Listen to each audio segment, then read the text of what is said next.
Hi ಆತ್ಮೀಯ ಸ್ಪರ್ಧಾ ಮಿತ್ರರಿಗೆ ನಾನು ನಿಮ್ಮ ಪ್ರೀತಿಯ ರಾಜು ಸರ್, ಇತಿಹಾಸ ಉಪನ್ಯಾಸಕ, ಕುಂದಾನಗರಿ, ಬೆಳಗಾವಿ. ಆತ್ಮೀಯರೇ, ಇವತ್ತಿನ ದಿನ ನಾವು ಹೊಸ ಅಧ್ಯಾಯದೊಂದಿಗೆ ಮತ್ತು ನಿಮ್ಮೊಂದಿಗೆ ಬರ್ತಾ ಇದ್ದೀನಿ. ಏನಪ್ಪ ಹೊಸ ಅಧ್ಯಾಯ ಅಂದ್ರೆ ನೀವು ನೋಡ್ತಾ ಇರ್ಬೋದು, ಯಾವುದ್ರ ಬಗ್ಗೆ ಅಂತ ಹೇಳ್ತಾರೆ ಡಿಸ್ಕಷನ್ ಮಾಡ್ಬೋದು ಇವತ್ತಿನ ಒಂದು ತರಗತಿಯಲ್ಲಿ ಅಂತೇಳಿ. ಬಹಳ ಈ ಆಧುನಿಕ ಭಾರತ ಇತಿಹಾಸದಲ್ಲಿ ಬಹಳಷ್ಟು ಮ್ಯಾಕ್ಸಿಮಮ್ ಮಾರ್ಕ್ಸ್ ಬರೋದ ಇದ್ರ ಮೇಲೆ ಅಂತ ನಾವು ಹೇಳ್ತೀವಿ, ಹೌದಾ?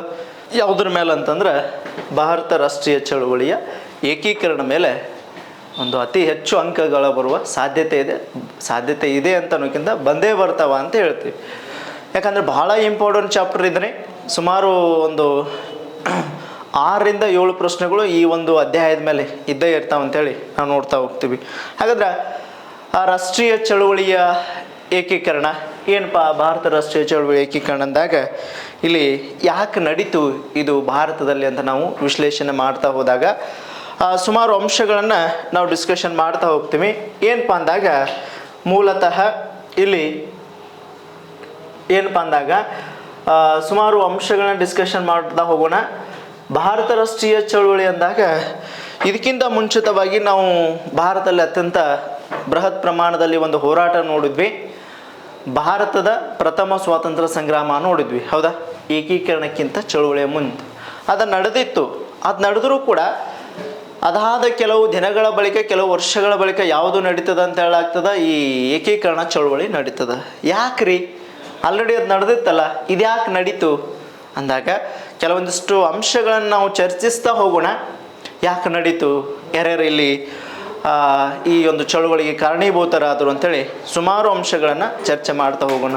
ಏನು ಈ ಚಳುವಳಿಗೆ ಕಾರಣ, ಏನು ಯಾವುದಕ್ಕೆ ಕಾರಣ ಆಯ್ತು ಅಂದಾಗ ಒಮ್ಮೆ ನೀವು ನೋಡಿದ್ರಿ ಏನಪ್ಪ ಅಂದಾಗ ಮೂಲತಃ ನಮಗೆ ಈ ಚಳುವಳಿಯ ಬರೋಕ್ಕಿಂತ ಮುಂಚೆ ಏನು ನಡೆದಿತ್ತು ಅಂತ ಹೇಳ್ತೀವಿ. 1857ರ ಸ್ವತಂತ್ರ ಸಂಗ್ರಾಮವನ್ನು ನೋಡಿದ್ವಿ, ಹೌದಾ? ಈ ಸ್ವತಂತ್ರ ಸಂಗ್ರಾಮ, ಭಾರತದ ಸ್ವತಂತ್ರ ಸಂಗ್ರಾಮ ಅಂತೇಳಿ ನಾವು ನೋಡ್ತೀವಿ. ಈ ಸಂಗ್ರಾಮದ ಪ್ರಭಾವ ಬೀರ್ತದ. ಈ ಸಂಗ್ರಾಮದ ಪ್ರಭಾವ ಯಾವುದರ ಮೇಲೆ ಬೀರ್ತದ ಅಂತ ಹೇಳಾಗ್ತದ, ಭಾರತ ರಾಷ್ಟ್ರೀಯ ಚಳುವಳಿಯ ಏಕೀಕರಣದ ಮೇಲೆ ಪ್ರಭಾವ ಬೀರ್ತು ಅಂತ ಹೇಳ್ತೀವಿ. ಅದೇ ಹೆಂಗೆ ಸರ, ಅದೇ ಹೆಂಗೆ ಇದ್ರ ಮೇಲೆ ಪ್ರಭಾವ ಬೀರ್ತದ, ಅದೇ ಬೇರೆ ಇದೇ ಬೇರೆ ಅಂತಂದಾಗ ಇಲ್ಲಿ ಮೂಲತಃ ಭಾರತೀಯರು ಬ್ರಿಟಿಷರ ವಿರುದ್ಧ ಹೋರಾಡಲು ಒಂದು ಆರಂಭಿಕ ಹಂತದ ಒಂದು ಸಂಗ್ರಾಮ ಚಳುವಳಿ ಭಾರತ ಪ್ರಥಮ ಸ್ವಾತಂತ್ರ್ಯ ಸಂಗ್ರಾಮ ಆಗ್ತದೆ. ಅಲ್ಲಿ ಸಂಪೂರ್ಣ ಬ್ರಿಟಿಷರನ್ನು ಹೊಡೆದೋಡಿಸಲು ಭಾರತೀಯರೆಲ್ಲರೂ ಕೂಡ ಏನಾಗ್ತಾರೆ, ಭಾಗಿಯಾಗಿದ್ರು ಅಂತ ಹೇಳಾಗ್ತದೆ. ಆದ್ರೆ ಆ ಒಂದು ಸಂಗ್ರಾಮದಲ್ಲಿ ಭಾರತೀಯರು ಬ್ರಿಟಿಷರ ವಿರುದ್ಧ ವೈಫಲ್ಯತೆಯನ್ನು ಕಂಡುಕೊಳ್ತಾರೆ. ಹಾಗಾಗಿ ವೈಫಲ್ಯತೆ ಕಂಡುಕೊಳ್ತಾರೆ, ಜೊತೆಗೆ ಅನೇಕ ಸಾವು ನೋವುಗಳು ಉಂಟಾಗ್ತವೆ. ಕೆಲವರು ಕಣ್ಣು ಕಳ್ಕೊಳ್ತಾರೆ, ಕೆಲವು ಕಾಲು ಕಳ್ಕೊಳ್ತಾರೆ, ಕೈ ಕಳ್ಕೊಳ್ತಾರೆ. ಹೀಗೆ ಸ್ವತಂತ್ರ ಸಂಗ್ರಾಮಕ್ಕಾಗಿ ಬ್ರಿಟಿಷರ ವಿರುದ್ಧ ಹೋರಾಡಲು ಸುಮಾರು ವ್ಯಕ್ತಿಗಳು, ಭಾರತೀಯರು ಏನು ಮಾಡ್ತಾರೆ, ತಮ್ಮ ಜೀವವನ್ನೇ ಮುಡುಪಾಗಿಡ್ತಾರೆ. ಆದ್ರೆ ಕೆಲವೊಂದಿಷ್ಟು ಪ್ರಾಂತ್ಯಗಳಿಗೆ ಆ ಒಂದು ಹೋರಾಟ ನಡೆದಿರ್ತದ ಅಂತ ಹೇಳ್ತೀವಿ. ಅಲ್ಲಿಯೂ ಕೂಡ ಉದಾಹರಣೆಗೆ ಕಾನ್ಪುರದಲ್ಲಿರ್ಬೋದು, ಝಾನ್ಸಿಯಲ್ಲಿರ್ಬೋದು, ದೆಹಲಿಯಲ್ಲಿರ್ಬೋದು, ಮೆರತ್ನಲ್ಲಿರ್ಬೋದು, ಆಯಾ ಪ್ರಾಂತ್ಯಗಳು ಭಾರತೀಯರನ್ನು ಸಂಘಟಿಸಿ ಹೋರಾಟ ಮಾಡ್ತಿರ್ತಾರೆ. ಆ ಒಂದು ಸೋಲಿನ ಪ್ರಭಾವದಿಂದ ಭಾರತೀಯರಿಗೆ ಏನಂತ ಮನವರಿಕೆ ಆಗ್ತದಂದ್ರೆ, ನಾವೆಲ್ಲರೂ ಒಂದು ಅನ್ನೋ ಮನೋಭಾವನೆ ಮೂಡ್ತದ. ಯಾರಲ್ಲಿ? ಈ ಒಂದು ಪ್ರಭಾವ, ಸ್ವತಂತ್ರ ಸಂಗ್ರಾಮದ ಪ್ರಭಾವದಿಂದ ನಾವೆಲ್ಲರೂ ಒಂದು, ಹಾಗಾಗಿ ನಾವೆಲ್ಲರೂ ಭಾರತಾಂಬೆಯ ಮಕ್ಕಳು ಅನ್ನೋ ಮನೋಭಾವ ಭಾರತೀಯರಲ್ಲಿ ಬೆಳೀತದೆ. ಇಲ್ಲಾಂದ್ರೆ ಯಾರೂ ಕೂಡ, ಅಲ್ಲೂ ಕೂಡ ಒಗ್ಗಟ್ಟಿರ್ತದ. ಕೆಲವೊಂದಿಷ್ಟು ಪ್ರಾಂತ್ಯಗಳ ಅನುಸಾರವಾಗಿ ಬ್ರಿಟಿಷರ ವಿರುದ್ಧ ಹೋರಾಟಕ್ಕೆ ಮುಂದಾದರು. ಬಟ್ ಇಲ್ಲಿ ಈ ಯಾವಾಗ ಭಾರತೀಯರು ಸಂಪೂರ್ಣ ನೆಲಕಸ್ತಾರಲ್ಲ ಸಂಗ್ರಾಮದಲ್ಲಿ, ಭಾರತ ಪ್ರಥಮ ಸ್ವಾತಂತ್ರ್ಯ ಸಂಗ್ರಾಮದಲ್ಲಿ, ಅವಾಗ ಏನಂತ ಹೇಳಾಗ್ತದೆ, ಸಂಪೂರ್ಣ ಈ ಸಂಗ್ರಾಮದ ಪ್ರಭಾವದಿಂದ ಏನಾಗ್ತದೆ, ವೈಫಲ್ಯತೆ ಕಂಡುಕೊಂಡ ನಂತರ ನಾವೆಲ್ಲರೂ ಭಾರತೀಯರು, ನಾವು ಭಾರತಾಂಬೆಯ ಮಕ್ಕಳು ಅನ್ನೋ ಮನೋಭಾವ ಭಾರತೀಯರಲ್ಲಿ ಬೆಳೀತದೆ. ಹಾಗಾಗಿ ಈ ಸ್ವತಂತ್ರ ಸಂಗ್ರಾಮದ ವೈಫಲ್ಯತೆಯ ಪ್ರಭಾವ ಯಾವುದಕ್ಕೆ ಸ್ಫೂರ್ತಿ ಕೊಡ್ತು ಅಂತ ಹೇಳಾಗ್ತದೆ, ಭಾರತದ ಪ್ರಥಮ ಸ್ವಾತಂತ್ರ್ಯ ಸಂಗ್ರಾಮಕ್ಕೆ ಸ್ಫೂರ್ತಿಯನ್ನು ಕೊಡ್ತು ಅಂತೇಳಿ ನಾವು ನೋಡ್ತಾ ಹೋಗ್ತೀವಿ. ಅದಾದ ನಂತರ ಮತ್ತೆ ಏನು ನೋಡ್ತೀವಿ ಅಂದಾಗ ಇಲ್ಲಿ ಇದರ ಜೊತೆಗೆ ಮತ್ತೆ ಒಂದು ಏಕೀಕೃತ ಆಡಳಿತ ವ್ಯವಸ್ಥೆ ಅಂತೇಳಿ ಏನಂತ ಕೇಳಲಾಗ್ತದೆ, ಏಕೀಕೃತ ಆಡಳಿತ ವ್ಯವಸ್ಥೆ, ಏಕೀಕೃತ ಆಡಳಿತ ವ್ಯವಸ್ಥೆ ಅಂತೇಳಿ ಆಡಳಿತ ವ್ಯವಸ್ಥೆಯನ್ನು ನಾವು ನೋಡ್ತಾ ಹೋಗ್ತೀವಿ. ಏಕೀಕೃತ ಆಡಳಿತ ವ್ಯವಸ್ಥೆಯನ್ನು ನಾವು ನೋಡ್ತಾ ಹೋಗ್ತೀವಿ. ಏನಪ್ಪ ಏಕೀಕೃತ ಆಡಳಿತ ವ್ಯವಸ್ಥೆ ಅಂದರೆ ಭಾರತದಲ್ಲಿ ಆಡಳಿತ ನಡೆಸುತ್ತಿದ್ದವರು ಯಾರಂತ ಹೇಳಾಗ್ತದ, ಬಹುತೇಕ ಭಾರತವನ್ನು ವಶಪಡಿಸಿಕೊಂಡು ಸಂಪೂರ್ಣ ತಮ್ಮ ಅಸ್ತಿತ್ವ ಕಂಡುಕೊಂಡವರು ಭಾರತೀಯರು ಅಂತ ಹೇಳ್ತೀವಿ. ಹೌದಾ? ಈ ಭಾರತೀಯರು ತಮ್ಮ ಅಸ್ತಿತ್ವವನ್ನು ಕಂಡುಕೊಳ್ತಾರ. ಅವಾಗ ಅಸ್ತಿತ್ವ ಕಂಡುಕೊಂಡ ನಂತರ ಪುನಃ ಏನಾಗ್ತದ, ಏಕೀಕೃತ ಆಡಳಿತ ವ್ಯವಸ್ಥೆ ಅಂದಾಗ ಭಾರತವನ್ನು ಯಾರಪ್ಪ ಅಂತ ಹೇಳ್ತೀವಿ, ಬ್ರಿಟಿಷರು ಏನಂತ ಹೇಳ್ಬೋದು ಅಂದಾಗ ಭೌಗೋಳಿಕವಾಗಿ ಏನಂತ ಕರಿತೀವಿ, ಭೌಗೋಳಿಕವಾಗಿ ರಾಜಕೀಯವಾಗಿ ಆಮೇಲೆ ಆಡಳಿತಾತ್ಮಕವಾಗಿ ಅಂತ ಇದೆ, ತಾತ್ಮಕವಾಗಿ ಅಂತ ಕರಿತೀವಿ. ಈ ಎಲ್ಲ ಕ್ಷೇತ್ರಗಳಿಂದನೂ ಭಾರತವನ್ನು ಒಂದೇ ಅಂತ ಕನ್ಸಿಡರ್ ಮಾಡ್ತಾರೆ. ಏಕರೂಪ ಆಡಳಿತ ವ್ಯವಸ್ಥೆ ಅಥವಾ ಏಕೀಕೃತ ಆಡಳಿತ ವ್ಯವಸ್ಥೆ ಅಂತ ಕರಿತೀವಿ. ಭೌಗೋಳಿಕ, ರಾಜಕೀಯ, ಆಡಳಿತಾತ್ಮಕ, ಆರ್ಥಿಕವಾಗಿ ಒಂದೇ ಒಂದು ಭಾರತವನ್ನು ಒಂದೇ ಅಂತ ಕನ್ಸಿಡರ್ ಮಾಡ್ತಾರೆ. ಹಾಗಾಗಿ ಒಂದೇ ಅಂತ ಕನ್ಸಿಡರ್ ಮಾಡಿ ಕೆಲವೊಂದಿಷ್ಟು ಕಾನೂನುಗಳನ್ನು ಅಂದ್ರೆ ಏಕ ರೀತಿಯ ಕಾನೂನು, ಭಾರತ ತುಂಬೆಲ್ಲ ಎಂಥ ಕಾನೂನು ಅಂತ ಹೇಳಾಗ್ತದೆ, ಏಕ ರೀತಿಯ ಕಾನೂನನ್ನು ಜಾರಿಗೆ ತಂದರು. ಏಕ ರೀತಿಯ ಕಾನೂನು ಇರ್ಬೋದು. ಏಕ ರೀತಿಯ ಕಾನೂನು ಜೊತೆಗೆ ಮತ್ತೇನಂತ ಹೇಳಾಗ್ತದೆ, ಏಕ ರೀತಿಯ ಕಾನೂನು ಆಮೇಲೆ ಇಡೀ ಭಾರತ ತುಂಬೆಲ್ಲ ಆಡಳಿತ ಭಾಷೆಯಾಗಿ ಒಂದೇ ಭಾಷೆಯನ್ನು ಜಾರಿಗೆ ತಂದರು. ಏನಂತ ಹೇಳ್ತೀವಿ, ಒಂದೇ ಭಾಷೆ ಜಾರಿಗೆ. ಯಾವ ಭಾಷೆ? ಇಂಗ್ಲೀಷ್ ಭಾಷೆ ಜಾರಿಗೆ ಅಂತ ಕರಿತೀವಿ. ಇಂಗ್ಲೀಷ್ ಭಾಷೆ ಜಾರಿಗೆ, ಒಂದೇ ಭಾಷೆಯಾಗಿ ಇಂಗ್ಲೀಷ್ ಭಾಷೆ ಜಾರಿಗೆ ಬರ್ತದೆ. ಅದರ ಜೊತೆಗೆ ಮತ್ತೆ ಹೇಳ್ತೀವಿ ಒಂದೇ ಕರೆನ್ಸಿ ಬರ್ತದೆ. ಹೌದಾ? ಒಂದೇ ರೀತಿಯ ಕರೆನ್ಸಿಯನ್ನು ನಾವು ನೋಡ್ತೀವಿ. ಈ ಕರೆನ್ಸಿಗಳು ಕೂಡ ಭಾರತದಲ್ಲಿ ಪ್ರಭಾವ ಬೀರ್ತವೆ. ಒಂದೇ ರೀತಿ ಕರೆನ್ಸಿ ಇರ್ಬೋದು, ಅವರ ಕಾನೂನುಗಳಿರ್ಬೋದು, ಆಮೇಲೆ ಅವರ ಆಡಳಿತ ಭಾಷೆ ಇರ್ಬೋದು. ಹಿಂಗೆ ಇಡೀ ದೇಶದ ತುಂಬೆಲ್ಲ ಒಂದೇ ರೀತಿಯ ಪ್ರತಿನಿಧಿಸುವ ಕಾನೂನುಗಳನ್ನು, ಭಾಷೆಗಳನ್ನು, ಆಮೇಲೆ ವ್ಯವಹಾರದ ರೂಪಾಯಿಗಳನ್ನು ಅಥವಾ ಈ ಒಂದು ಕರೆನ್ಸಿಗಳನ್ನು ಜಾರಿಗೆ ತಂದರು. ಆದರೆ ಇವೆಲ್ಲವುಗಳು ಯಾರ ಮೇಲೆ ಪ್ರಭಾವ ಬೀರಕ್ಕೆ ಶುರು ಮಾಡಿದರು? ಭಾರತೀಯರ ಮೇಲೆ. ಹಾಗಾಗಿ ಇಡೀ ಭಾರತವನ್ನೇ ಒಂದಂತ ತಿಳ್ಕೊಂಡಾಗ ನಾವ್ಯಾಕೆ ಬ್ರಿಟಿಷರ ವಿರುದ್ಧ ನಾವು ಭಾರತೀಯರಾಗಿ ಒಂದಾಗಿ ಹೋರಾಟವನ್ನು ಮಾಡಬಾರದು ಅಂತ ತಿಳ್ಕೊಂಡ ಅವರು ತಂದಂಥ ಏಕರೂಪ ಆಡಳಿತ ವ್ಯವಸ್ಥೆ. ಯಾಕಂದರೆ ಭೌಗೋಳಿಕ, ರಾಜಕೀಯ, ಆಡಳಿತಾತ್ಮಕವಾಗಿ ಒಂದೇ ಅಂತ ಕನ್ಸಿಡರ್ ಮಾಡಿದರು ಬ್ರಿಟಿಷರು. ಆದರೆ ಹಾಗಾಗಿ ಇವೆಲ್ಲ ಪರಿಕಲ್ಪನೆಗಳು ಭಾರತೀಯರ ಮೇಲೆ ಪ್ರಭಾವವನ್ನು ಬೀರ್ತವೆ. ಭಾರತೀಯರ ಮೇಲೆ ಪ್ರಭಾವ ಬೀರಿದ ನಂತರ ಪುನಃ ಏನಾಗ್ತದೆ ಅಂದಾಗ ಭಾರತೀಯರಲ್ಲಿ ಕೂಡ ಒಂದು ಮನೋಭಾವ ಬೆಳೀತದ. ನಾವೆಲ್ಲರೂ ಒಂದು, ನಮಗೆಲ್ಲ ಒಂದೇ ಕಾನೂನು, ಯಾವುದೇ ಭೇದ ಭಾವವಿಲ್ಲ, ಯಾವುದೇ ಧರ್ಮ ಶ್ರೇಷ್ಠ ಅಲ್ಲ, ಯಾವುದೇ ಜಾತಿ ಶ್ರೇಷ್ಠ ಅಲ್ಲ, ನಾವೆಲ್ಲ ಒಂದೇ ಕುಲದವರು ಅಥವಾ ಒಂದೇ ಜಾತಿಯವರು, ಒಂದೇ ಭಾರತಾಂಬೆಯ ಮಕ್ಕಳು ಅನ್ನೋ ಮಾತನ್ನು ಬಿಂಬಿಸ್ತಾ ಅವರು ತಂದಂಥ ಏಕರೂಪದ ಆಡಳಿತ ವ್ಯವಸ್ಥೆ ಅಥವಾ ಏಕೀಕೃತ ಆಡಳಿತ ವ್ಯವಸ್ಥೆ ಭಾರತೀಯರನ್ನು ಸ್ಫೂರ್ತಿ ಕೊಡ್ತಾವ. ಯಾವುದಕ್ಕೆ ಸ್ಫೂರ್ತಿ ಕೊಡ್ತಾವ ಅಂತ ಹೇಳಾಗ್ತದ? ಭಾರತದ ರಾಷ್ಟ್ರೀಯ ಚಳವಳಿಯ ಏಕೀಕರಣಕ್ಕೆ ಸ್ಫೂರ್ತಿ ಕೊಟ್ಟು ಅಂತೇಳಿ ನಾವು ನೋಡ್ತೀವಿ ಹಿನ್ನೆಲೆಯಾಗಿ. ಹಾಗಾದ್ರೆ ಏಕೀಕೃತ ಆಡಳಿತ ವ್ಯವಸ್ಥೆ ಅಥವಾ ಏನಂತ ಹೇಳಾಗ್ತದ? ಬ್ರಿಟಿಷರ ಏಕರೂಪದ ಆಡಳಿತ ವ್ಯವಸ್ಥೆಯಾಗಿ ನಾವು ನೋಡ್ತಾ ಹೋಗ್ತೀವಿ ಸ್ನೇಹಿತರೆ. ಎಸ್, ಇದು ಕೂಡ ನಾವು ಹಿನ್ನೆಲೆಯಾಗಿ ಕಾರಣ ಅಂತ ನೋಡ್ತೀವಿ. ಇನ್ನು ಈ ಕೆಲವೊಂದಿಷ್ಟು ಮತ್ತೊಂದು ಏನಂತ ಹೇಳ್ತೀವಿ, ಬ್ರಿಟಿಷರು ಜಾರಿಗೆ ತಂದಂಥ ಕೆಲವೊಂದಿಷ್ಟು ಅಂಶಗಳು ಭಾರತೀಯರ ಮೇಲೆ ಪ್ರಭಾವ ಬೀರ್ತಾರೆ. ಏನಂತ ಹೇಳ್ಬೋದು ಅಂದಾಗ ಪಾಶ್ಚಾತ್ಯ ಪ್ರಭಾವ ಅಂತ ನಾವು ಹೇಳ್ಬೋದು. ಏನಂತ ಹೇಳ್ಬೋದು? ಈ ಒಂದು ಪಾಶ್ಚಾತ್ಯ ಅಂತ ಕರಿತೀವಿ, ಪಾಶ್ಚಾತ್ಯ ಪ್ರಭಾವ ಅಂತೇಳಿ ನಾವು ನೋಡ್ತಾ ಹೋಗ್ತೀವಿ. ಪಾಶ್ಚಾತ್ಯ ಪ್ರಭಾವ ಅಂತಂದಾಗ ಇಲ್ಲಿ ಪಾಶ್ಚಾತ್ಯ ಪ್ರಭಾವ ಅಂತ ನಾವು ನೋಡಿದಾಗ ಏನಂತ ಹೇಳಾಗ್ತದ? ಪಾಶ್ಚಾತ್ಯ ಪ್ರಭಾವ.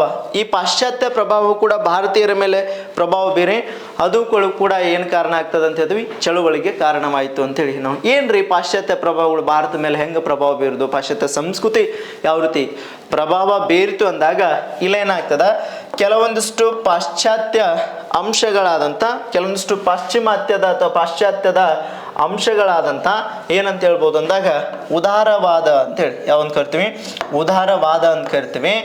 ಉದಾರವಾದದ ಜೊತೆಗೆ ಮತ್ತೇನಂತ ಹೇಳಾಗ್ತದ, ಪ್ರಜಾಪ್ರಭುತ್ವ ಅನ್ನೋ ಕಾನ್ಸೆಪ್ಟು, ಪ್ರಜಾಪ್ರಭುತ್ವ ಅಂತೇಳಿ ನಾವು ನೋಡ್ತಾ ಹೋಗ್ತೀವಿ. ಈ ಪ್ರಜಾಪ್ರಭುತ್ವ ಕಾನ್ಸೆಪ್ಟು, ಅದರ ಜೊತೆಗೆ ಸಮಾನತೆ ಅನ್ನೋ ಕಾನ್ಸೆಪ್ಟು, ಸಮಾನತೆ ಅನ್ನೋ ಪರಿಕಲ್ಪನೆ, ಇದರ ಜೊತೆಗೆ ಸ್ವಾತಂತ್ರ್ಯ ಅನ್ನೋ ಪರಿಕಲ್ಪನೆ ಯಾರಲ್ಲಿ ಪ್ರಭಾವ ಬೀರ್ತಾವ ಅಂತ ಹೇಳಾಗ್ತದ, ಈ ಬ್ರಿಟಿಷರ ಭಾರತೀಯರಲ್ಲಿ ಪ್ರಭಾವ ಬೀರ್ತಾವೆ. ಇವೆಲ್ಲ ಕಾನ್ಸೆಪ್ಟ್ಗಳು ಯಾರು ಜಾರಿಗೆ ತಂದರು? ಪಾಶ್ಚಿಮಾತ್ಯದ ಕಾನ್ಸೆಪ್ಟ್ಗಳು ಇವರು, ಹೌದಾ. ಅಲ್ಲಿ ಭಾರತದಲ್ಲಿ ಆಳ್ವಿಕೆಗೆ ಬಂದಂಥ ಕೆಲವೊಂದಿಷ್ಟು ಬ್ರಿಟಿಷರು ಇರಬಹುದು, ಆಮೇಲೆ ಪೋರ್ಚುಗೀಸರು ಕೆಲವೊಂದಿಷ್ಟು ಕಾನ್ಸೆಪ್ಟನ್ನು ಭಾರತದಲ್ಲಿ ಪ್ರಭಾವ ಬೀರಿರ್ತಾರೆ, ಒಂದು ಫ್ರೆಂಚರು ಇರಬಹುದು.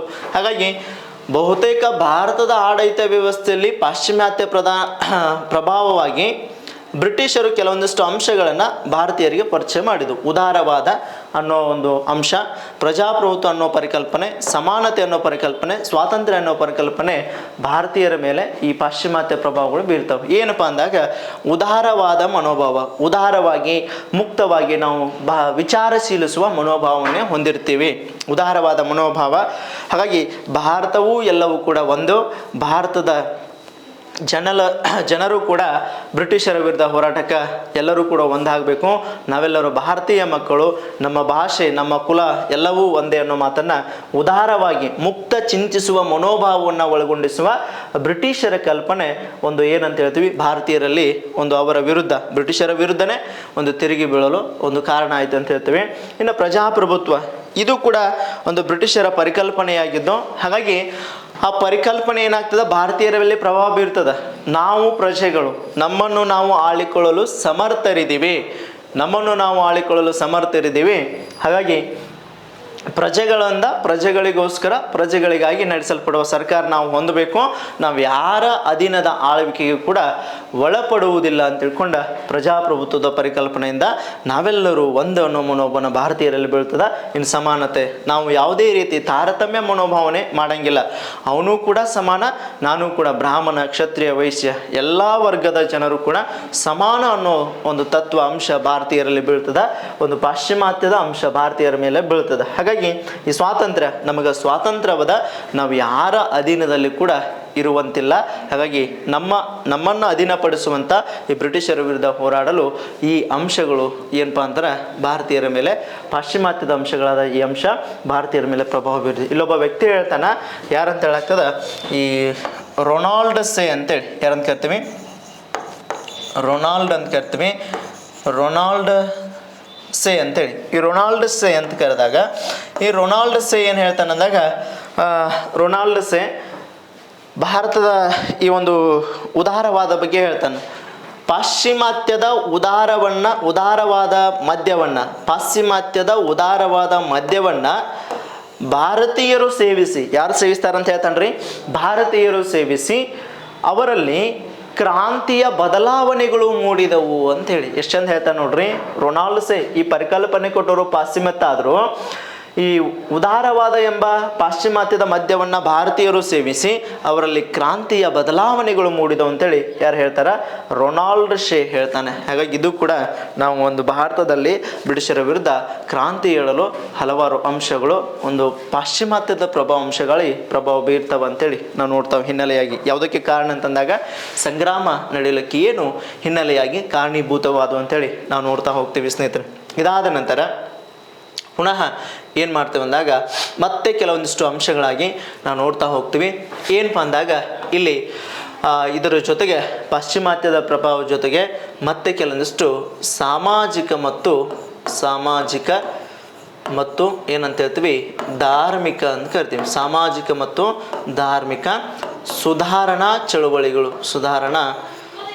ಚಳುವಳಿಗಳು ಅಂತ ಕರಿತೀವಿ. ಈ ಚಳುವಳಿಗಳು ಕೂಡ ಎಷ್ಟನೇ ಶತಮಾನದಲ್ಲಿನ 19ನೇ ಶತಮಾನ ಅಂತ ಕರಿತೀವಿ. ಈ 19ನೇ ಶತಮಾನದ ಸಾಮಾಜಿಕ ಮತ್ತು ಧಾರ್ಮಿಕ ಸುಧಾರಣಾ ಚಳುವಳಿಗಳು ಕೂಡ ಭಾರತದ ಈ ರಾಷ್ಟ್ರೀಯ ಚಳುವಳಿಗೆ ಏಕೀಕರಣಕ್ಕೆ ಒಂದು ಕಾರಣೀಭೂತವಾಗ್ತದೆ, ಸ್ಫೂರ್ತಿ ಕೊಡ್ತದ ಅಂತ ಹೇಳ್ತೀವಿ. ಏನಪ್ಪ ಅಂದಾಗ ಸಾಮಾಜಿಕ ಮತ್ತು ಧಾರ್ಮಿಕ ಚಳುವಳಿಗಳು ಅಂತಂದಾಗ ನಮಗಲ್ಲಿ ಪರಿಕಲ್ಪನೆ ಬರ್ತದೆ. ಕೆಲವೊಂದಿಷ್ಟು ಮೇಧಾವಿಗಳು 1857ರ ದಂಗೆಯ ನಂತರ ಒಂದು ರಾಷ್ಟ್ರೀಯ ಚಳುವಳಿ ಏಕೀಕರಣಕ್ಕಾಗಿ ಬಹಳಷ್ಟು ಭಾರತೀಯ ವಿದ್ವಾಂಸರು, ಪಂಡಿತರು, ವಾಗ್ಮಿಗಳು ಈ ಏಕೀಕರಣ ಚಳುವಳಿಯಲ್ಲಿ ಭಾಗಿಯಾದರು. ಬ್ರಿಟಿಷರ ವಿರುದ್ಧ ಹೆಂಗೆ ಹೋರಾಡಬೇಕು, ಅವ್ರನ್ನ ಹೆಂಗೆ ಓಡಿಸ್ಬೇಕು ಅನ್ನೋ ಮತ್ತೊಂದು ಛಲವನ್ನು ತೊಟ್ಟಿದ್ರು. ಹಾಗಾಗಿ ಸಾಮಾಜಿಕ ಮತ್ತು ಧಾರ್ಮಿಕ ಸುಧಾರಣಾ ಚಳುವಳಿಗಳು ಕೂಡ ಏನಂತ ಹೇಳ್ಬೋದು ಅಂದಾಗ ಅವುಗಳು ಕೂಡ ಈ ಏಕೀಕರಣದಲ್ಲಿ ತಮ್ಮದೇ ಆದ ಪಾತ್ರವನ್ನು ವಹಿಸ್ತಾವಂತೇಳಿ ನಾವು ನೋಡ್ತಾ ಹೋಗ್ತೀವಿ ಸ್ನೇಹಿತರೆ. ಹಾಗಾದ್ರೆ ಏನು ಪಾತ್ರ ವಹಿಸ್ತಾವಂತಂದಾಗ ಇಲ್ಲಿ ಕೆಲವೊಂದಿಷ್ಟು ಭಾರತದ ವಾಗ್ಮಿಗಳು, ಪಂಡಿತರು, ಜ್ಞಾನಶೀಲಗಳು ಅಂತ ಕರಿತೀವಿ, ಜ್ಞಾನಶೀಲವಂತರು ಇಂಗ್ಲೀಷ್ ಶಿಕ್ಷಣವನ್ನು ಪಡೆದು, ಯಾವ ಶಿಕ್ಷಣವನ್ನು? ಇಂಗ್ಲೀಷ್ ಶಿಕ್ಷಣವನ್ನು ಪಡೆದು ಭಾರತದಲ್ಲಿದ್ದಂಥ ಸಮಾಜದ ಅನಿಷ್ಟ ಪದ್ಧತಿಗಳನ್ನು ತೊಡೆದು ಹಾಕಲು ಮುಂದಾದರು. ಉದಾಹರಣೆಗೆ ಈ ಅನಿಷ್ಟ ಪದ್ಧತಿಗಳು ಯಾವ್ಯಾವ ಇದ್ದು ಅಂತಂದಾಗ ಭಾರತದಲ್ಲಿ ಕೆಲವೊಂದಿಷ್ಟು ಅನಿಷ್ಟ ಪದ್ಧತಿಗಳಾಗಿ ನಾವು ನೋಡ್ತಾ ಹೋಗ್ತೀವಿ. ಯಾವುದಪ್ಪ ಅಂದಾಗ ಇಲ್ಲಿ ಒಂದು ಬಾಲ್ಯ ವಿವಾಹ ಅಂತ ಕೇಳ್ತೀವಿ. ಯಾವ್ದ್ರಿ? ಬಾಲ್ಯ ವಿವಾಹ, ಬಹುಪತ್ನಿತ್ವ, ಜಾತಿ ಪದ್ಧತಿ, ಅದರ ಜೊತೆಗೆ ಶಿಶು ಹತ್ಯೆ ಇರ್ಬೋದು, ಇಂತಹ ಅನಿಷ್ಟ ಪದ್ಧತಿಗಳ ವಿರುದ್ಧ ಇಂಗ್ಲಿಷ್ ಶಿಕ್ಷಣ ಪಡೆದಂಥ ಕೆಲವೊಂದಿಷ್ಟು ಭಾರತೀಯ ವ್ಯಕ್ತಿಗಳು ತಮಗೆ ತಿಳಿದಂಥ ವಿಚಾರಗಳನ್ನು ವೈಜ್ಞಾನಿಕವಾಗಿ ಒಂದು ಜನರಿಗೆ ತಿಳಿಸೋಕೆ ಮುಂದಾಗ್ತಾರೆ. ಅವರಲ್ಲಿ ಪ್ರಮುಖವಾಗಿ ಕೆಲವೊಂದಿಷ್ಟು ವ್ಯಕ್ತಿಗಳನ್ನ ನೋಡ್ತೀವಿ. ಯಾರನ್ನ ಅಂತ ಹೇಳಾಗ್ತದ? ಈ ರಾಜಾರಾಮ್ ಮೋಹನ್ ರಾಯ್ ಅಂತೇಳಿ. ಯಾರಂತ ಕರಿತೀವಿ? ರಾಜಾರಾಮ್ ಮೋಹನ್ ರಾಯ್ ಅಂತ ಕರಿತೀವಿ. ರಾಜಾರಾಮ್ ಮೋಹನ್ ರಾಯ್, ಅದರ ಜೊತೆಗೆ ರಾಜಾರಾಮ್ ಮೋಹನ್ ರಾಯ್, ದಯಾನಂದ ಸರಸ್ವತಿ ಅಂತ ಕರಿತೀವಿ. ಇದಷ್ಟೇ ಅಲ್ಲದ ಮತ್ತೆ ಯಾರಂತ ಹೇಳಾಗ್ತದ? ಜ್ಯೋತಿಬಾ ಫುಲೆ. ಹೌದಾ? ಈ ಜ್ಯೋತಿಬಾ ಫುಲೆ ಅಂತ ಹೇಳ್ತೀವಿ.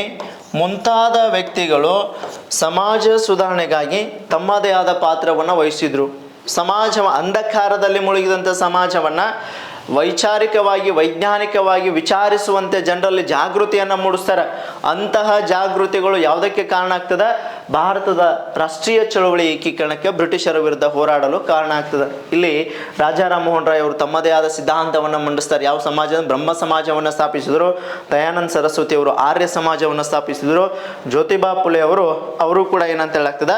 ಸತ್ಯಶೋಧಕ ಸಮಾಜವನ್ನು ಸ್ಥಾಪಿಸಿದರು ಅಂತೇಳಿ. ಹೀಗಾಗಿ ಈ ಎಲ್ಲ ಸಮಾಜಗಳು ಸಮಾಜದ ವಿಡಂಬನೆಯನ್ನು ಮಾಡಕ್ಕೆ ಶುರು ಮಾಡಿದವು.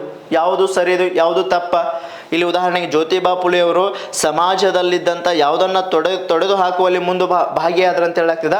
ಗುಲಾಮಗಿರಿ ಪದ್ಧತಿಯನ್ನು ತೊಡೆದು ಹಾಕುವಲ್ಲಿ ಭಾಗಿಯಾದರು ಅಂತ ಹೇಳಿದ್ರು. ಹಾಗಾಗಿ ಗುಲಾಮಗಿರಿಯನ್ನು ತೆಗೆದು ಹಾಕುವಲ್ಲಿ ಬಹಳ ತಮ್ಮದೇ ಆದ ಪಾತ್ರವನ್ನು ವಹಿಸ್ತಾರೆ. ಜೊತೆಗೆ ಗುಲಾಮಗಿರಿಯನ್ನು ಒಂದು ಕೃತಿಯನ್ನು ಕೂಡ ಜ್ಯೋತಿಬಾ ಫುಲೆ ಅವರು ಬರೀತಾರೆ. ಹಿಂಗೆ ಸಮಾಜದ ಇಂತಹ ವಿದ್ವಾಂಸಗಳಿಂದ, ಇಂತಹ ಒಂದು ಸುಧಾರಕರಿಂದ ಏನಪ್ಪ ಅಂದಾಗ ರಾಷ್ಟ್ರೀಯ ಚಳವಳಿ ಏಕೀಕರಣಕ್ಕೆ ಕೆಲವೊಂದಿಷ್ಟು ಸಿದ್ಧಾಂತಗಳು, ಆಮೇಲೆ ಕೆಲವೊಂದಿಷ್ಟು ವಿಚಾರಧಾರಣೆಗಳು ವೈಜ್ಞಾನಿಕವಾಗಿ ಭಾರತೀಯರನ್ನು ಚಿಂತಿಸುವಂತೆ ಮಾಡಿತ್ತು. ಆ ಚಿಂತನಾಶೀಲ ಮುಂದೆ ಏನಾಗ್ತದೆ?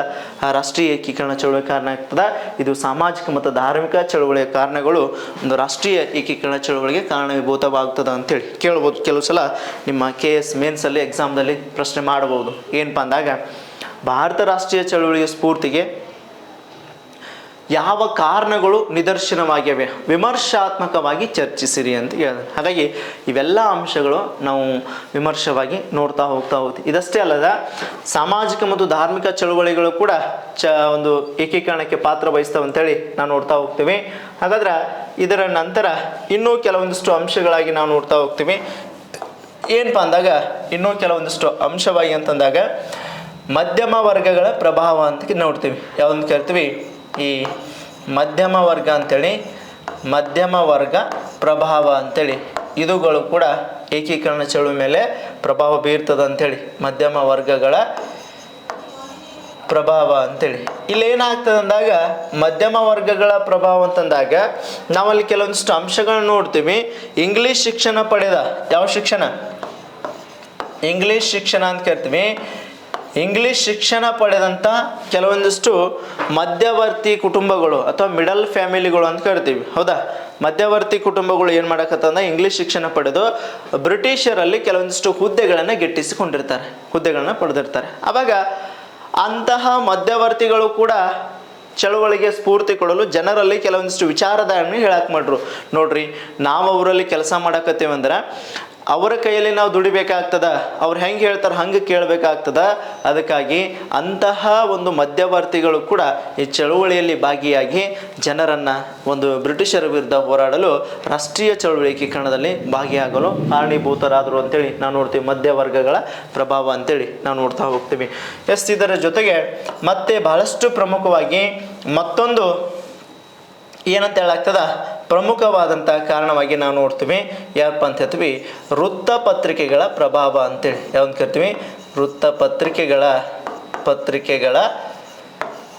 ಪ್ರಭಾವ ಅಂತೇಳಿ ನಾವು ನೋಡ್ತಾ ಹೋಗ್ತೀವಿ. ವೃತ್ತಪತ್ರಿಕೆಗಳ ಪ್ರಭಾವ ಭಾರತ ರಾಷ್ಟ್ರೀಯ ಚಳುವಳಿಕರಣಕ್ಕೆ ಕಾರಣೀಭೂತವಾಯಿತು. ಇದು ಯಾವ ರೀತಿ ಪ್ರಭಾವ ಬೀರ್ತದೆ ಭಾರತದ ರಾಷ್ಟ್ರೀಯ ಚಳುವಳಿಕರಣ ಅಂತಂದಾಗ, ಇಲ್ಲಿ ನಾವೇನು ನೋಡ್ತಾ ಹೋದಾಗ ಅಂದಾಗ ವೃತ್ತಪತ್ರಿಕೆಗಳ ಪ್ರಭಾವ ಅಂದಾಗ ಭಾರತದಲ್ಲಿ ಅನೇಕ ವೃತ್ತಪತ್ರಿಕೆಗಳು ಜನರನ್ನು ವೈಜ್ಞಾನಿಕವಾಗಿ ವೈಚಾರಿಕವಾಗಿ ಚಿಂತನಾಶೀಲ ಮನೋಭಾವನೆ ಮೂಡಿಸಲು ಕಾರಣೀಭೂತವಾಯಿತು ಅಂತ ಹೇಳ್ತೀವಿ.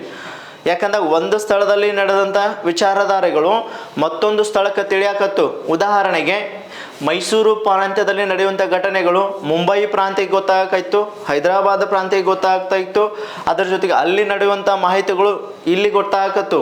ಅಲ್ಲಿ ಯಾವ ರೀತಿ ಬ್ರಿಟಿಷರು ಭಾರತೀಯರನ್ನು ದೌರ್ಜನ್ಯಕ್ಕೆ ಒಳಗೊಳಿಸಕ್ಕೆ ಪಡಾಕತ್ತಾರ, ಅದಕ್ಕಾಗಿ ನಾವೇನು ಮಾಡಬೇಕು, ಅವ್ರೇನು ಹೋರಾಟ ನಡೆಸಿರ ಅಂತ ತಿಳ್ಕೊಂಡ ಹಿಂಗೆ ಭಾರತವನ್ನಲ್ಲಿದ್ದಂಥ ಕೆಲವೊಂದಿಷ್ಟು ಈ ವೃತ್ತಪತ್ರಿಕೆಗಳು ಜನರಲ್ಲಿ ವೈಜ್ಞಾನಿಕ ಮನೋಭಾವನೆ ಮೂಡಿಸೋಕೆ ಶುರು ಮಾಡಿದರು. ಅಂಧಕಾರವನ್ನು ತೊಡೆದು ಹಾಕ್ತು.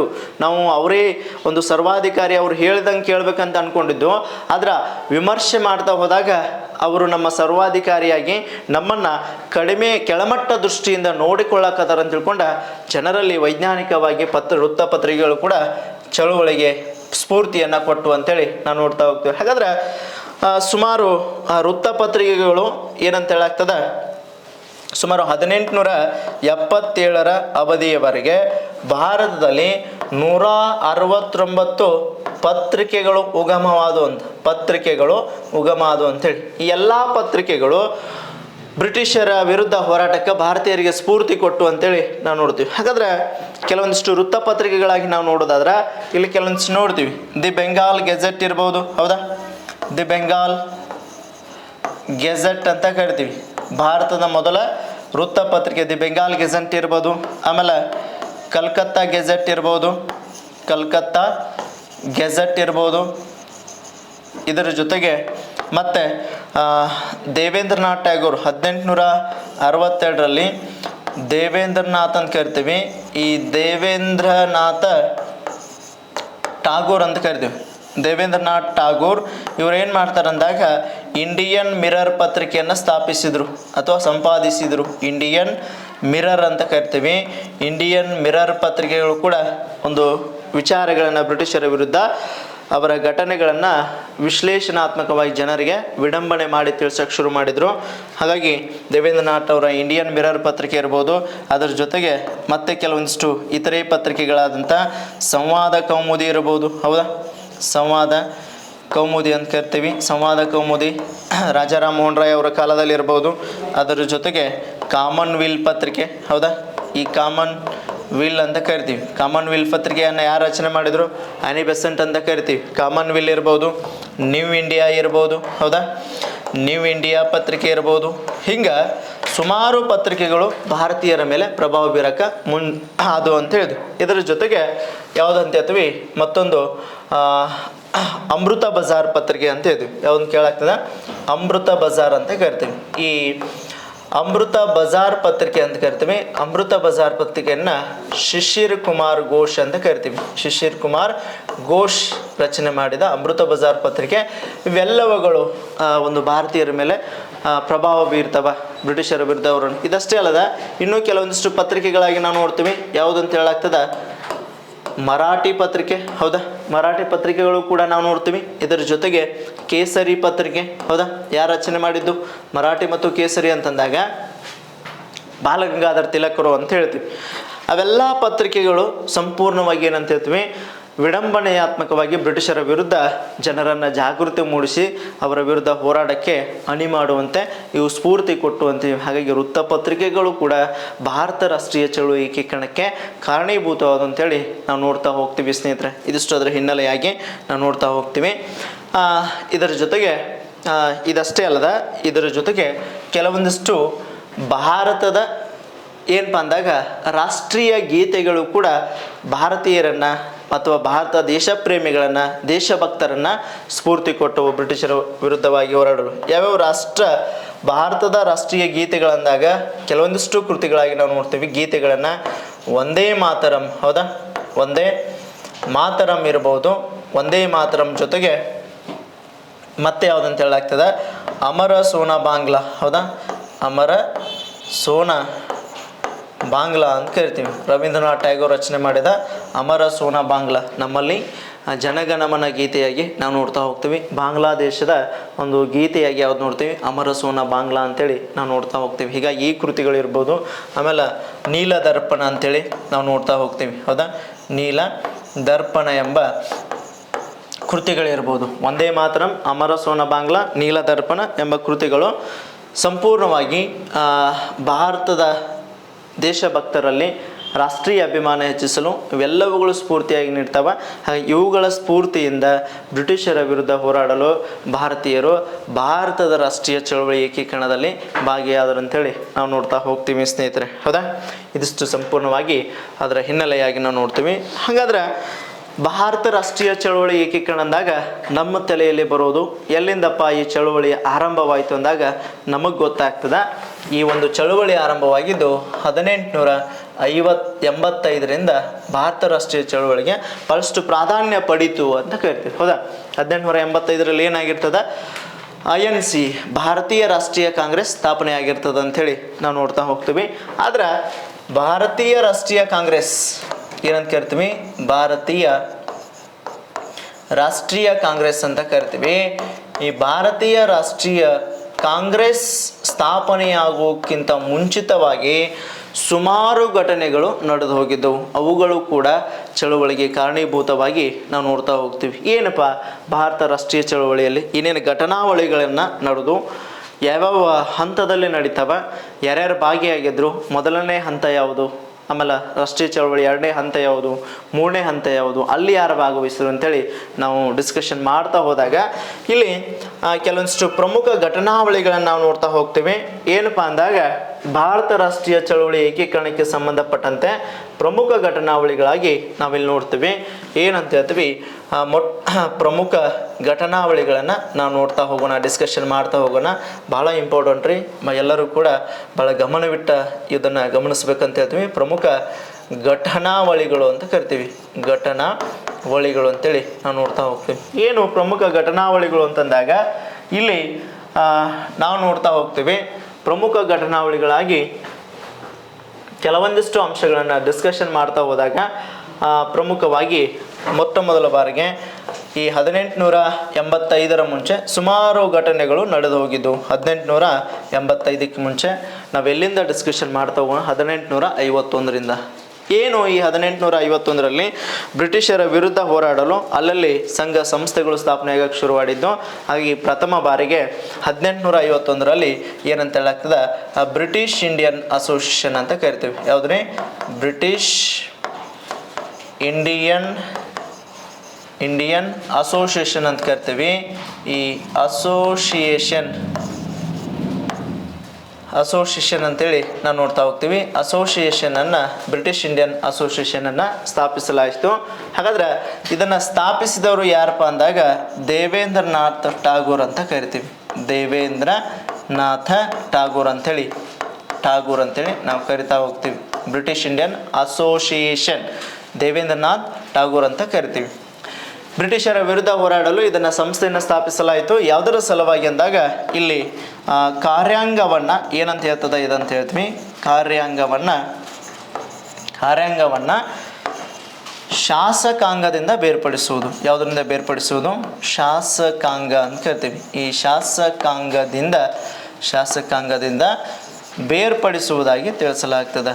ಬೇರ್ಪಡಿಸುವುದು ಅಂತೇಳಿ ನಾವು ನೋಡ್ತೀವಿ. ಅದನ್ನು ಬ್ರಿಟಿಷ್ ಇಂಡಿಯನ್ ಅಸೋಸಿಯೇಷನ್ ತಿಳಿಸ್ತದೆ. ಹಾಗಾಗಿ ಯಾರು ಸ್ಥಾಪನೆ ಮಾಡಿದ್ರು? ದೇವೇಂದ್ರನಾಥ್ ಟ್ಯಾಗೋರ್. ಎಲ್ಲಿಪ್ಪ ಅಂದಾಗ ಕಲ್ಕತ್ತಾದಲ್ಲಿ ಸ್ಥಾಪಿಸಿದರು. ಎಲ್ಲಿ ಸ್ಥಾಪನೆ ಮಾಡಿದರು? ಕಲ್ಕತ್ತಾದಲ್ಲಿ ಸ್ಥಾಪನೆ ಮಾಡಿದರು ಅಂತೇಳಿ ನಾವು ನೋಡ್ತೀವಿ. ಏನ್ರಿ ಅದರ ಸಲುವಾಗಿ ಈ ಒಂದು ಬ್ರಿಟಿಷ್ ಇಂಡಿಯನ್ ಅಸೋಸಿಯೇಷನ್ ಸ್ಥಾಪನೆ ಆಯ್ತು ಅಂದರೆ ಕಾರ್ಯಾಂಗವನ್ನು ಶಾಸಕಾಂಗದಿಂದ ಬೇರ್ಪಡಿಸುವುದು ಅಂತೇಳಿ ನಿಮಗೆ ಹೇಳಿದ್ದು. ನಾನು ಹಿಂದೆ ಡಿಸ್ಕಷನ್ ಮಾಡಿದ್ದೆ, ಕಾರ್ಯಾಂಗವನ್ನು ನ್ಯಾಯಾಂಗದಿಂದ ಬೇರ್ಪಡಿಸುವುದು ಅಂತೇಳಿ ಹೇಳಿದ್ದೆ. ಇದು ಕೂಡ ಅದೇ ಸೇಮು. ಕಾರ್ಯಾಂಗವನ್ನು ಶಾಸಕಾಂಗದಿಂದ ಬೇರ್ಪಡಿಸುವುದಾಗಿ ನಾವು ನೋಡ್ತಾ ಹೋಗ್ತೀವಿ. ಏನಪ್ಪ ಅಂದಾಗ ಇಲ್ಲಿ ಶಾಸಕಾಂಗದ ಕೆಲಸ ಶಾಸನಗಳನ್ನು ಹೊರಡಿಸುವುದು, ಕಾರ್ಯಾಂಗದ ಕೆಲಸ ಶಾಸಕಾಂಗ ಹೊರಡಿಸಿದ ಕೆಲವೊಂದಿಷ್ಟು ಕಾನೂನುಗಳನ್ನು ಕಾರ್ಯಗತಗೊಳಿಸುವುದು. ಯಾವುದರ ಕೆಲಸ ಅಂತ ಹೇಳ್ತೀವಿ? ಕಾರ್ಯಾಂಗದ ಕೆಲಸವಾಗಿ ನಾವು ನೋಡ್ತಾ ಹೋಗ್ತೀವಿ. ಆದರೆ ಇವೆರಡು ಒಬ್ಬನ ಹತ್ರ ಇದ್ರ, ಒಬ್ಬ ಇದರ ಅಧಿಕಾರಿಯಾಗಿದ್ರ ತನಗೆ ಬೇಕಾದ ಶಾಸನಗಳನ್ನು ಹೊರಡಿಸ್ತಿದ್ದ. ಸಾರ್ವಜನಿಕರ ಹಿತಾಸಕ್ತಿಗಲ್ಲ, ತನಗೆ ಬೇಕಾದ ಶಾಸನಗಳನ್ನು ಹೊರಡಿಸ್ತಿದ್ದ. ಆ ಶಾಸನಗಳನ್ನು ಕೂಡ ಏನು ಮಾಡ್ತಿದ್ದ? ಕಾರ್ಯಗತಕ್ಕೆ ತರಿಸ್ತಾ ಇದ್ದ. ಅದು ಜನರ ಒಪ್ಪಿಗೆ ಇರಲಿ, ಒಪ್ಪಿಗೆ ಇಲ್ಲದೆ ಇರಲಿ, ಜನರ ಒಂದು ಹಿತಾಸಕ್ತಿಗೆ ಅನುಗುಣವಾಗಿರ್ಬೋದು, ಇಲ್ಲದೆ ಇರಬಹುದು. ಇಂತಹ ಒಂದು ಏನಪ್ಪ ಅಂದ್ರೆ ಪದ್ಧತಿಯನ್ನು ಬೇಡ, ಕಾರ್ಯಾಂಗವನ್ನು ಶಾಸಕಾಂಗದ ಬೇರ್ಪಡಿಸಿರಿ. ಯಾಕಂದಾಗ ಇದಕ್ಕೂ ಸಪ್ರೇಟ್ ಒಬ್ಬ ಶಾಸಕಾಂಗಗಳನ್ನು ಜಾರಿಗೆ ತರುವ ಅಧಿಕಾರಿ ಬೇರೆ ಇದ್ರೆ, ಕಾರ್ಯಾಂಗವನ್ನು ಇಂಪ್ಲಿಮೆಂಟ್ ಮಾಡೋ ಅಧಿಕಾರಿ ಬೇರೆ ಇದ್ರೆ, ಅವು ತಮ್ಮದೇ ಆದ ವೈಖರಿಯ ಕಾರ್ಯಗಳನ್ನು ಮಾಡ್ತಾವೆ. ಒಬ್ಬನೇ ಇದ್ರಂದ್ರೆ ಯಾವ ರೀತಿ ಕಾಯ್ದೆ ಜಾರಿ ತಂದತನ ಅದನ್ನು ಕಾರ್ಯಗತಗೊಳಿಸ್ಕೊಳ್ತಾನೆ. ಹಾಗಾಗಿ ಇಲ್ಲಿ ಪ್ರಶ್ನೆ ಮಾಡುವ ಹಕ್ಕು ಬರಂಗಿಲ್ಲ. ಎರಡು ಬೇರೆ ಬೇರೆ ಆದ್ರೆ ತಮ್ಮ ತಮ್ಮ ಕೆಲಸಗಳನ್ನು ವ್ಯವಸ್ಥಿತವಾಗಿ ಮಾಡ್ಕೊಂಡು ಹೋಗ್ತಾವಂತ ತಿಳ್ಕೊಂಡ ಒಂದು ಕಾರ್ಯಾಂಗವನ್ನು ಶಾಸಕಾಂಗದಿಂದ ಬೇರ್ಪಡಿಸುವ ಒಂದು ಪದ್ಧತಿಯನ್ನು ನಾವು ಬ್ರಿಟಿಷ್ ಇಂಡಿಯನ್ ಅಸೋಸಿಯೇಷನ್ ಆಗಿ ದೇವೇಂದ್ರನಾಥ್ ಟ್ಯಾಗೋರ್ ಇದರ ಮಹತ್ವ ಉದ್ದೇಶವನ್ನು ವ್ಯಕ್ತಪಡಿಸಿದರು. ಹಾಗಾದ್ರೆ 1851ರಲ್ಲಿ ಬ್ರಿಟಿಷ್ ಇಂಡಿಯನ್ ಅಸೋಸಿಯೇಷನ್ ಯಾರು ಸ್ಥಾಪನೆ ಮಾಡಿದ್ರು ಅಂತ ಹೇಳಾಗ್ತದೆ? ದೇವೇಂದ್ರನಾಥ್ ಟ್ಯಾಗೋರ್ ಇದನ್ನು ಸ್ಥಾಪನೆ ಮಾಡಿದ್ರು ಅಂತೇಳಿ ನಾವು ನೋಡ್ತಾ ಹೋಗ್ತೀವಿ ಸ್ನೇಹಿತರೆ. ಇದಾದ ನಂತರ ಪುನಃ ಏನಾಗ್ತದೆ? 1852ರಲ್ಲಿ ಮತ್ತೊಂದು ಪ್ರಮುಖವಾದ ಅಂಶವಾಗಿ ನಾವು ನೋಡ್ತೀವಿ. 1852ರಲ್ಲಿ ಏನು ಸ್ಥಾಪನೆ ಆಗ್ತದೆ? ಬಾಂಬೆ ಅಸೋಸಿಯೇಷನ್ ಸ್ಥಾಪನೆ ಆಗ್ತದೆ. ಅಸೋಸಿಯೇಷನ್ ಅಂತ ಕರಿತೀವಿ. ಈ ಅಸೋಸಿಯೇಷನ್ ಸ್ಥಾಪನೆ ಆಗ್ತದೆ ಅಂಥೇಳಿ ಬಾಂಬೆ ಅಸೋಸಿಯೇಷನ್ ಸ್ಥಾಪನೆ ಆಯಿತು 1852ರಲ್ಲಿ. ಏನಪ್ಪ ಬಾಂಬೆ ಅಸೋಸಿಯೇಷನ್ ಸ್ಥಾಪನೆ ಅಂದಾಗ ಇದನ್ನು ಸ್ಥಾಪಿಸಿದವರು ದಾದಾಬಾಯಿ ನವರೋಜಿ ಅಂತೇಳಿ ಕರಿತೀವಿ. ದಾದಾಬಾಯಿ ನವರೋಜಿ ಇದನ್ನು ಸ್ಥಾಪನೆ ಮಾಡಿದ್ರು ಅಂಥೇಳಿ ನಾವು ನೋಡ್ತೀವಿ. ಎಲ್ಲಿಪ್ಪ ಅಂದಾಗ ಬಾಂಬೆ. ಎಲ್ಲಿ ಸ್ಥಾಪನೆ ಮಾಡೋದಂತ ಹೇಳಾಗ್ತದೆ? ಬಾಂಬೆಯಲ್ಲಿ ಇದನ್ನು ಸ್ಥಾಪನೆ ಮಾಡಿದ್ರು ಅಂಥೇಳಿ ನಾವು ನೋಡ್ತೀವಿ. ಉದ್ದೇಶ ಇಷ್ಟ, ಇದೊಂದು ದೇಶದ ಮೊದಲ ರಾಜಕೀಯ ಸಂಸ್ಥೆ ಏನಂತ ಹೇಳ್ಬೋದು? ದೇಶದ ಮೊದಲ ರಾಜಕೀಯ ಸಂಸ್ಥೆ ಅಂತೇಳಿ ನಾವು ನೋಡ್ತೀವಿ. ಸುಮಾರು ಬಾರಿ ಪ್ರಶ್ನೆ ಆಗಿದೆ, ದೇಶದ ಮೊದಲ ರಾಜಕೀಯ ಸಂಸ್ಥೆ ಯಾವುದು ಅಂತ ಕೇಳೋಣ. ಬಾಂಬೆ ಅಸೋಸಿಯೇಷನ್ ಅದು ಸ್ಥಾಪನೆ ಆಗಿತ್ತು, ಬಟ್ ಇಲ್ಲಿ ಕಾರ್ಯವೈಖರಿಯನ್ನು ತಿಳಿಸುವ ಬಗ್ಗೆ ಆಯಿತು. ದೇಶದ ಮೊದಲ ರಾಜಕೀಯ ಸಂಸ್ಥೆಯಾಗಿ ಬಾಂಬೆ ಅಸೋಸಿಯೇಷನ್ ಪ್ರಾಮುಖ್ಯತೆಯನ್ನು ಪಡೀತದ ಅಂತೇಳಿ ನಾವು ನೋಡ್ತಾ ಹೋಗ್ತೀವಿ. ಹಾಗಾದರೆ ಬಾಂಬೆ ಅಸೋಸಿಯೇಷನ್ ಇದರ ಮುಖ್ಯ ಉದ್ದೇಶ ಭಾರತದಲ್ಲಿನ ಸಮಸ್ಯೆಗಳನ್ನು ಗುರುತಿಸಿ ಆ ಅಸೋಸಿಯೇಷನ್ ಮುಖಾಂತರ ಬ್ರಿಟಿಷರ ಮುಂದೆ ಇಟ್ಟ ಅವುಗಳನ್ನು ಬಗೆಹರಿಸಿಕೊಳ್ಳುವ ಒಂದು ರಾಜಕೀಯ ಚಿಂತನಾಶೀಲದ ಒಂದು ಸಂಸ್ಥೆಯಾಗಿ ಪರಿವರ್ತನೆ ಹೊಂದುತ್ತದೆ ಅಂತೇಳಿ ನಾವು ನೋಡ್ತೀವಿ. ಇದರ ಸ್ಥಾಪಕ, ಬಾಂಬೆ ಅಸೋಸಿಯೇಷನ್ ಸ್ಥಾಪಕ ದಾದಾಬಾಯಿ ನವರೋಜಿ ಅನ್ನೋದನ್ನು ನಾವಿಲ್ಲಿ ಗಮನಿಸಬೇಕಾಗ್ತದೆ ಸ್ನೇಹಿತರೆ. ಇದಿಷ್ಟು ನಾವಲ್ಲಿ ನೋಡ್ತೀವಿ. ಇದರ ನಂತರ ಮತ್ತೆ ಕೆಲವೊಂದಿಷ್ಟು ಪ್ರಮುಖವಾಗಿ ನಾವು ನೋಡ್ತಾ ಹೋಗೋಣ. ಮತ್ತೆ ಯಾವತ್ತಪ್ಪ ಅಂದಾಗ 1800 ಏನಂತ ಕರಿತೀವಿ 52ರ ನಂತರ 1857ರಲ್ಲಿ ಕೂಡ ನೀವು ನೋಡಿದ್ರಿ. 1857ರಲ್ಲಿ ಏನು ನಡೆದಿತ್ತು ಅಂತ ಹೇಳಿದೆ? 1857ರಲ್ಲಿ ಏನು ನಡೀತು? 1857ರಲ್ಲಿ ಭಾರತದ ಪ್ರಥಮ ಸ್ವಾತಂತ್ರ್ಯ ಸಂಗ್ರಾಮ ನಡೀತು. ಭಾರತದ ಪ್ರಥಮ ಸ್ವಾತಂತ್ರ್ಯ ಸಂಗ್ರಾಮ ನಡೀತು ಅಂತ ಹೇಳ್ತೀವಿ. ಹಾಗಾಗಿ ಇದು ಕೂಡ ಒಂದು ಪ್ರಮುಖ ಘಟನಾವಳಿಯಾಗಿ ಈ ರಾಷ್ಟ್ರೀಯ ಚಳವಳಿ ಸ್ಫೂರ್ತಿಯಾಗಿ ನಾವು ಘಟನಾವಳಿಯನ್ನು ನೋಡ್ತೀವಿ. ಅದಾದ ನಂತರ ಮತ್ತೆ ಪುನಃ 1861ರಲ್ಲಿ ಒಂದು ಕಾಯ್ದೆ ಬರ್ತದೆ. ಈ 1861ರಲ್ಲಿ ಯಾವ ಕಾಯ್ದೆ ಬರ್ತದೆ ಅಂದಾಗ ಇಲ್ಲಿ ಒಂದು ಬ್ರಿಟಿಷ್ ಕೌನ್ಸಿಲ್ ಕಾಯ್ದೆ ಅಂತ ಬರ್ತದೆ. ಯಾವ್ದು ಕರಿತೀವಿ? ಬ್ರಿಟಿಷ್ ಕೌನ್ಸಿಲ್ ಅಂತ ಕರಿತೀವಿ. ಬ್ರಿಟಿಷ್ ಕೌನ್ಸಿಲ್ ಕಾಯ್ದೆ ಅಂತ ಬರ್ತದೆ. ಈ ಬ್ರಿಟಿಷ್ ಕೌನ್ಸಿಲ್ ಕಾಯ್ದೆ 1861ರಲ್ಲಿ ಬರ್ತದೆ. ಈ 1861ರಲ್ಲಿ ಬಂದಂಥ ಬ್ರಿಟಿಷ್ ಕೌನ್ಸಿಲ್ ಕಾಯ್ದೆ ಏನಪ್ಪ ಅಂತಂದಾಗ ಮೊಟ್ಟ ಮೊದಲ ಬಾರಿಗೆ ಭಾರತದಲ್ಲಿ ಏನಂತ ಹೇಳ್ತೀವಿ? ಭಾರತದಲ್ಲಿ ಸಿವಿಲ್ ಸರ್ವಿಸ್ ಪರೀಕ್ಷೆಯನ್ನು ಅನುಮೋದನೆಯನ್ನು ಕೊಡ್ತದೆ. ಸಿವಿಲ್ ಸರ್ವಿಸ್ ಪರೀಕ್ಷೆಗೆ ಅನುಮೋದನೆಯನ್ನು ಕೊಡ್ತದೆ. ಪರೀಕ್ಷೆ ಅಂತ ಕರಿತೀವಿ. ಈ ಪರೀಕ್ಷೆಗೆ ಅನುಮೋದನೆಯನ್ನು ಅಥವಾ ಜಾರಿಗೆ ತರ್ತದೆ. ಅನುಮೋದನೆ ಜಾರಿಗೆ ತಂತು ಅಂತೇಳಿ ನಾವು ನೋಡಿದ್ವಿ. ಭಾರತದಲ್ಲಿ ಸಿವಿಲ್ ಸರ್ವಿಸ್ ಪರೀಕ್ಷೆಗೆ ಅನುಮೋದನೆಯನ್ನು ಕೊಟ್ಟಿತು ಅಂತ ಹೇಳ್ತೀವಿ. ಏನ್ರಿ, ಇದಕ್ಕಿಂತ ಮುಂಚಿತವಾಗಿ ಸಿವಿಲ್ ಸರ್ವಿಸ್ ಪರೀಕ್ಷೆಯನ್ನು ಭಾರತದ ಪರಿಕಲ್ಪನೆ ಕೊಟ್ಟೋದವರು ಯಾರಂತ ಹೇಳಾಗ್ತದೆ? ಕಾರ್ನ್ವಾಲಿಸ್ ಅಂತ ಹೇಳ್ತೇವೆ ನಾವು. 1793ರಲ್ಲಿ ಕಾರ್ನ್ವಾಲಿಸ್ ಏನು ಮಾಡ್ತಾನೆ, ಭಾರತದಲ್ಲಿ ಸಿವಿಲ್ ಸರ್ವಿಸ್ ಪರೀಕ್ಷೆಯನ್ನು ಒಂದು ಪರಿಕಲ್ಪನೆಯನ್ನು ಕೊಟ್ಟ ಅಂತ ಹೇಳ್ತೀವಿ. ಹಾಗಾಗಿ ಆತನನ್ನು ಭಾರತದ ಸಿವಿಲ್ ಸರ್ವಿಸ್ ಪರೀಕ್ಷೆಯ ಪಿತಾಮಹ ಅಂತ ಕರಿತೀವಿ. ನಾಗರಿಕ ಸೇವಾ ಪರೀಕ್ಷೆಗಳ ಪಿತಾಮಹ. ಹಾಗಾಗಿ ಆ ಬ್ರಿಟಿಷ್ ಕೌನ್ಸಿಲ್ ಕಾಯ್ದೆ ಒಂದು ಕಾನೂನುಬದ್ಧವಾಗಿ ಭಾರತೀಯರಿಗೂ ಕೂಡ ಸಿವಿಲ್ ಪರೀಕ್ಷೆ ಬರೆಯಲು ಅವಕಾಶ ಮಾಡಿಕೊಟ್ಟಂಥ ಕಾಯ್ದೆ ಬ್ರಿಟಿಷ್ ಕೌನ್ಸಿಲ್ ಕಾಯ್ದೆ ಅಂತೇಳಿ ನಾವು ನೋಡ್ತಾ ಹೋಗ್ತೀವಿ. ಹಾಗಾದ್ರೆ ಈ ಕಾಯ್ದೆ ಯಾರ ಕಾಲದಲ್ಲಿ ಪರಿಚಯ ಆಗ್ತದ? ಲಾರ್ಡ್ ಕ್ಯಾನಿಂಗ್ ಇದನ್ನು ಪರಿಚಯ ಮಾಡ್ತಾನೆ. ಯಾರಿ? ಲಾರ್ಡ್ ಕ್ಯಾನಿಂಗ್ ಅಂತೇಳಿ ನಾವು ನೋಡ್ತಾ ಹೋಗ್ತೀವಿ. ಲಾರ್ಡ್ ಕ್ಯಾನಿಂಗ್ ಯಾರಪ್ಪ ಅಂದಾಗ ಈತ ಒಬ್ಬ ಮೊದಲ ಬ್ರಿಟಿಷ್ ವೈಸರಾಯ್ ಅಂತೇಳಿ ನಾವು ನೋಡ್ತೇವೆ. ಕೊನೆಯ ಗವರ್ನರ್, ಮೊದಲ ಬ್ರಿಟಿಷ್ ವೈಸರಾಗಿ ಈತ ಒಂದು ಅನುಮೋದನೆಯನ್ನು ಮಾಡ್ತಾನೆ. ಬಟ್ ಇದರ ಸಿವಿಲ್ ಸರ್ವಿಸ್ ಪರೀಕ್ಷೆಯ ಪರಿಚಯ ಅಥವಾ ಪರಿಕಲ್ಪನೆ ಕೊಟ್ಟವ ಯಾರಂತ ಹೇಳಾಗ್ತದ? ಲಾರ್ಡ್ ಕಾರ್ನ್ವಾಲಿಸ್ ಅಂತೇಳಿ ನಾವು ನೋಡ್ತೀವಿ. ಕಾರ್ನ್ವಾಲಿಸ್ ಪರಿಕಲ್ಪನೆ ಕೊಟ್ಟ. ಬಟ್ ಯಾರ ಕಾಲದಲ್ಲಿ ಅದು ಕಾಯ್ದೆಯಾಗಿ ಬರ್ತದ? ಲಾರ್ಡ್ ಕ್ಯಾನಿಂಗನ ಕಾಲದಲ್ಲಿ ಕಾಯ್ದೆಯಾಗಿ ಬಂತ ಹೇಳ್ತೀವಿ. ಬ್ರಿಟಿಷ್ ಕೌನ್ಸಿಲ್ ಕಾಯ್ದೆಯಾಗಿ ನಾವು ನೋಡ್ತಾ ಹೋಗ್ತೀವಿ. ಇದಾದ ನಂತರ ಮತ್ತೆ ಕೆಲವೊಂದಿಷ್ಟು ಅಂಶವಾಗಿ ನಾವು ನೋಡ್ತಾ ಹೋಗ್ತೀವಿ ಸ್ನೇಹಿತರ. ಏನಪ್ಪ ಅಂದಾಗ ಪುನಃ 1864ರಲ್ಲಿ ಪ್ರಶ್ನೆಯನ್ನು ಮಾಡ್ತಾನೆ. ಬ್ರಿಟಿಷ್ ಕೌನ್ಸಿಲ್ ಕಾಯ್ದೆ ಹೇಳ್ತದ ಭಾರತದಲ್ಲಿ ಸಿವಿಲ್ ಸರ್ವಿಸ್ ಪರೀಕ್ಷೆನ ಒದಗಿಸಬೇಕಾಗಿ ಕಡ್ಡಾಯವಾಗಿ ಎಲ್ಲರಿಗೂ ಅಂತೇಳಿ ಕಾಯ್ದೆಯನ್ನು ಮಾಡಿತು. ಸುಮಾರು ಬಾರಿ ಪ್ರಶ್ನೆ ಆಗಿದೆ, ಭಾರತದ ಸಿವಿಲ್ ಸರ್ವಿಸ್ ಅಥವಾ ಈ ಸಿವಿಲ್ ಸರ್ವಿಸ್ ಪರೀಕ್ಷೆನ ಪಾಸು ಮಾಡಿದ ಮೊದಲ ಭಾರತೀಯ ವ್ಯಕ್ತಿ ಯಾರು ಅಂತೇಳಿ ಸುಮಾರು ಬಾರಿ ಪ್ರಶ್ನೆ ಆಗಿದೆ. ಯಾರಂತ ಹೇಳಾಗ್ತದೆ? ಸತ್ಯೇಂದ್ರನಾಥ ಟ್ಯಾಗೂರ್ ಅಂತ ಕರಿತೀವಿ. ಯಾರಂತ ಕರಿತೀವಿ?